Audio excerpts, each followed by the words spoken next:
Hello बच्चों, कैसे हैं आप सभी। उम्मीद करती हूँ आप सभी बहुत अच्छे से होंगे। कक्षा की शुरुआत करते हैं। आज का पाठ है हमारा बाघा जतिन। बच्चों, ये एक जीवनी है। अध्ययन से पूर्व बीना दास, कल्पना दत्ता, खुदीराम बोस, रास बिहारी बोस, सुहासिनी गांगुली, सूर्य सेन, उपरोक्त चित्रों को पहचान कर इनके बारे में जानकारी एकत्रित करें। इन सभी के बारे में पता कीजिए कि स्वतंत्रता के आंदोलन में इनका क्या योगदान था। कविता का मूल तत्व, राष्ट्र सेवा ही सच्ची सेवा है। यतीन्द्र नाथ मुखर्जी उन प्रमुख क्रांतिकारियों में से एक थे जिन्हें बाघा जतिन के नाम से जाना जाता था। यह नाम उन्हें खूंखार बाघ को मारने से मिला। वह बचपन से ही बड़े साहसी और निर्भीक स्वभाव के थे, जिसका पता इसी बात से चलता है कि मात्र 11 वर्ष की छोटी सी आयु में ही उन्होंने एक बिगड़ैल घोड़े को आसानी से वश में कर लिया था। यतीन्द्र नाथ यानी बाघा जतिन के नाम से कैसे प्रसिद्ध हुए, इसके पीछे एक बड़ी रोमांचक घटना है। 1906 ईस्वी की बात है। बंगाल के नदिया जिले के कोया गांव के आसपास एक बाघ ने बड़ा आतंक मचा रखा था। जब मौका मिलता वह पशुओं को उठा ले जाता, कभी कभी गांव वालों पर भी आक्रमण कर देता था। इससे चारों ओर भय का वातावरण व्याप्त था।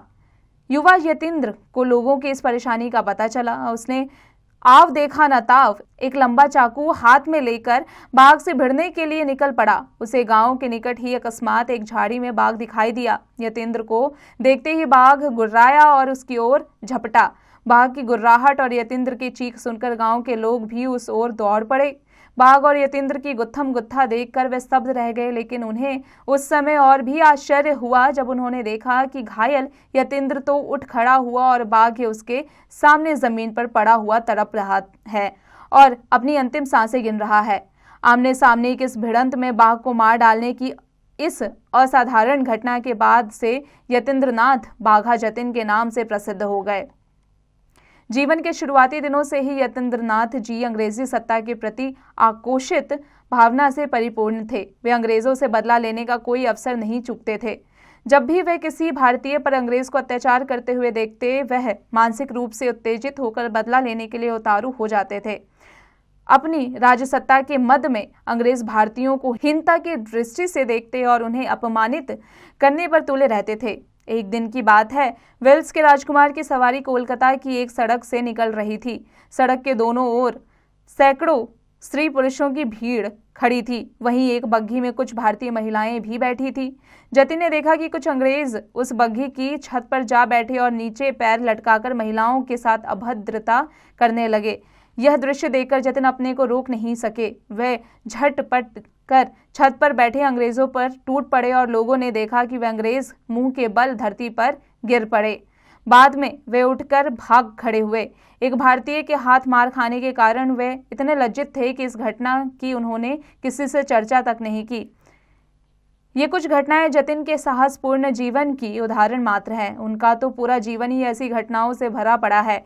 इस कारण ही उस समय के क्रांतिकारियों के नेता महर्षि अरविंद ने उनकी भूरी भूरी प्रशंसा की। उनका कहना था कि जतिन का स्थान मानवता की सर्वोच्च श्रेणी में बना रहेगा।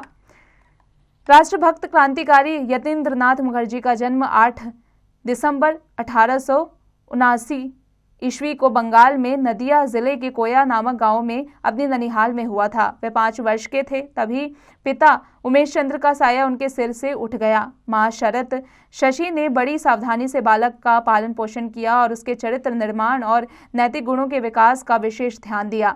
मामा ने जतिन की शिक्षा की व्यवस्था की। एमए की परीक्षा पास करने के बाद वे बंगाल सरकार के वित्त सचिव व्हीलर के अधीन क्लर्क के पद पर नियुक्त हुए। आजीविका के लिए विदेशी सरकार की नौकरी स्वीकार करने पर भी जतिन के अंदर देशभक्ति की भावना भरी हुई थी। बंगाल में जो क्रांतिकारी आंदोलन आरंभ हुआ था, उसका पूरा प्रभाव उन पर पड़ रहा था। बंकिम चंद्र का प्रसिद्ध उपन्यास आनंद मठ से जतिन बहुत प्रभावित थे। समाज सेवा के कामों में भी जतिन बड़ी रुचि थी। जहां भी किसी को संकट में देखते, सहायता के लिए पहुंच जाते थे। उनकी इस सेवा भाव से भगिनी निवेदिता बड़ी प्रभावित हुई और उन्होंने जतिन की भेंट स्वामी विवेकानंद से कराई। जतिन के ऊपर सन्यासी भोलानाथ गिरी का भी प्रभाव पड़ा। जतिन ने उनसे दीक्षा ले ली थी। सन 1905 के बंग भंग विरोधी आंदोलन से प्रेरित होकर बंगाल में अनेक ग्रुप क्रांतिकारी संगठन बने। उनका उद्देश्य विदेशी सरकार के विरुद्ध अपनी समानांतर सरकार स्थापित करना था। इस आंदोलन में अरविंद घोष की बड़ी महत्वपूर्ण भूमिका थी। उन्होंने अपने विचारों के प्रचार के लिए युगांतर नाम की पत्रिका प्रकाशित की और इसी नाम का एक बड़ा क्रांतिकारी संगठन बनाया। इन सब कार्यों में जतिन अरविंद के प्रमुख सहयोगी थे। उनके उत्साह, लगन और राष्ट्र सेवा की भावना से प्रभावित होकर अरविंद उन्हें अपना दाहिना हाथ कहते थे। जतिन यह सब कार्य सरकारी सेवा में रहते हुए करते थे। उनकी सरकार विरोधी इन गतिविधियों की किसी को भनक भी नहीं लगती थी। अपने आकर्षक व्यक्तिगत के कारण वे युवकों को सहज ही अपनी ओर आकर्षित कर लेते थे। वे उनसे कहते, इंसान बनो, गीता पढ़ो और मृत्यु से कभी मत डरो। सन 1910 की बात है। कोलकाता हाई कोर्ट के भीड़ भरे आंगन में एक क्रांतिकारी ने सरकारी वकील की हत्या कर दी थी। इस मामले में अपने अनेक साथियों के साथ जतिन भी गिरफ्तार हुए। उन पर हावड़ा षड्यंत्र केस के नाम से मुकदमा चला, पर साक्ष्य के अभाव में सब लोग छूट गए, परंतु जतिन सरकार की आंखों में तो खटक ही रहे थे। जतिन ने अपनी पूरी शक्ति क्रांतिकारी आंदोलन को संगठित करने में लगाई। उन्होंने अनेक छोटे छोटे दलों को एक में मिलाया और उनके प्रयत्न से युगांतर पार्टी और भी सुदृढ़ हुई।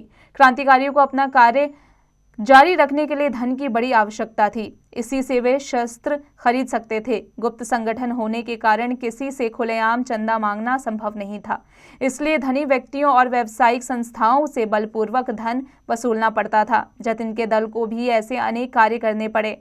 इनमें गार्ड नरीच और बलिया घाट की घटनाएं विशेष प्रसिद्ध हुईं। इनमें क्रांतिकारियों के हाथ पर्याप्त धन लगा था। जतिन और उनके साथियों का देश के बाहर चल रहे क्रांतिकारी आंदोलन से भी संबंध था, परंतु बाहर से हथियार मांगने में उन्हें सफलता नहीं मिली। सरकार के खुफिया विभाग को यह पता चल गया कि जतिन का पथ रिया घाट का घर क्रांतिकारी गतिविधियों का केंद्र है और वहीं सारी योजनाएं बनती हैं। एक दिन पुलिस ने अपना एक मुखबिर उनके घर भेजा। क्रांतिकारियों को ज्यों ही उसकी असलियत का पता चला, वह जीवित नहीं लौट पाया। उसी दिन से ब्रिटिश सरकार की पूरी शक्ति जतिन के पीछे लग गई और वे उनके साथ ही स्थान बदलते रहे, पर अंत में पुलिस को उनके छिपने के एक अड्डे का पता चल गया। पुलिस दलबल के साथ उस अड्डे को जब तक घेरती, जतिन और साथी वहां से भी निकल गए। वे भूखे प्यासे कंटीली झाड़ियों और दलदल को पार करते हुए 20 किलोमीटर दूर बालासोर के जंगल में जा पहुंचे, लेकिन पुलिस को स्थान का भी पता चल गया। उसने एक चाल और चली। आसपास के गांवों में यह झूठा प्रचार करा दिया कि जंगल में 4-5 डाकू छिपे हुए हैं। इस मिथ्या प्रचार के कारण गांव वाले धोखे में आ गए और वे भी पुलिस के साथ हो लिए। 9 सितंबर 1915 ईस्वी को पुलिस दल ने उस स्थान को चारों ओर से घेर लिया, लेकिन इस प्रकार घिर जाने पर भी जतिन घबराए नहीं।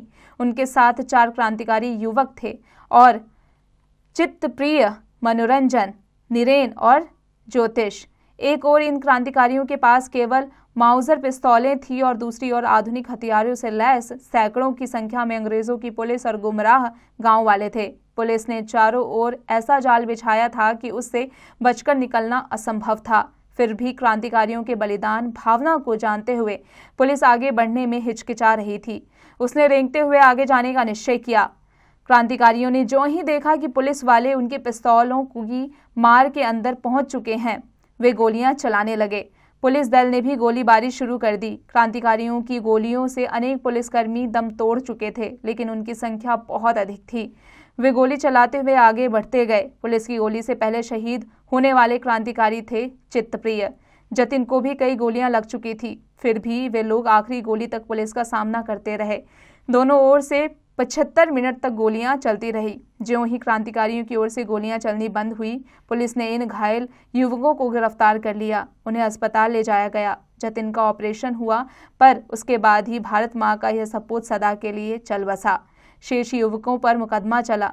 नीरेन और मनोरंजन को फांसी की सजा हुई और ज्योतिष को आजीवन कारावास की सजा भोगने के लिए जेल में डाल दिया गया। मुकदमे की कार्यवाही के समय न्यायाधीश ने बचाव पक्ष के वकील से जतिन का एक लेख पढ़कर सुनाने के लिए कहा। लेख सुनकर न्यायाधीश के मुंह से अकस्मात निकल पड़ा, यदि यह वीर जीवित होता तो विश्व का नेता होता। जतिन महान क्रांतिकारी तो थे ही, वे बहुमुखी प्रतिभा के धनी भी थे। अंग्रेजी और बंगला भाषा पर उनका अच्छा अधिकार था। वे दोनों भाषाओं में लिखते थे। उनके लेख युगांतर पत्रिका में प्रकाशित होते थे। उनके विचार बड़े प्रगतिशील थे और वे रूढ़ियों तथा विकृत परंपराओं का खुलकर विरोध करते थे। इस कारण साहित्यकारों में उनकी बड़ी प्रसिद्धि थी। क्रांतिकारी साथी तो उनके प्रति भक्तिभाव रखते ही थे। अपनी असाधारण निर्भीकता, उच्च मानवीय गुणों, बौद्धिक क्षमता और आध्यात्मिक रुचि के कारण वे विश्व कवि रविंद्रनाथ ठाकुर और प्रसिद्ध राष्ट्रवादी नेता चित्तरंजन दास की प्रशंसा के पात्र बन गए थे। देश के लिए संघर्ष करते हुए अपना जीवन न्यौछावर करने वाले लोग निराले ही होते हैं। उनका बलिदान आने वाली पीढ़ियों को प्रेरणा देता है और इतिहास के पृष्ठों में उनका नाम सदा के लिए अंकित हो जाता है। बाघा जतिन एक ऐसे ही अमर बलिदानी थे। बच्चों, अब आ जाते हैं उच्चारण करें पर। यतीन्द्रनाथ, स्वभाव, निर्भीकता, राष्ट्र सेवा, अकस्मात, स्तब्ध। बच्चों, अब आ जाते हैं इसके अभ्यास कार्य पर। बच्चों, अब आप इसका अभ्यास कार्य स्वयं कीजिएगा।